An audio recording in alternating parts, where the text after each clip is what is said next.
വിശുദ്ധ ലൂക്കോസ് എഴുതിയ സുവിശേഷം 17-ാം അധ്യായം 1 മുതൽ 10 വരെയുള്ള വാക്യങ്ങളിൽ യേശു ശിഷ്യന്മാരെ കഠിനമായ ശിഷ്യത്വത്തിലേക്ക് വിളിക്കുന്നു.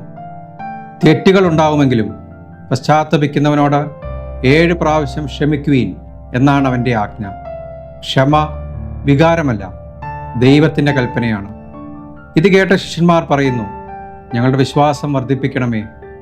യേശു മറുപടി പറയുന്നു, കടുകുമണി പോലെയുള്ള ചെറിയ വിശ്വാസം പോലും മതിയാകുന്നു. വലിയ കാര്യങ്ങൾ ചെയ്യുന്നത് നമ്മുടെ ശക്തിയല്ല, ദൈവത്തിൽ വെച്ചിരിക്കുന്ന വിശ്വാസമാണ്.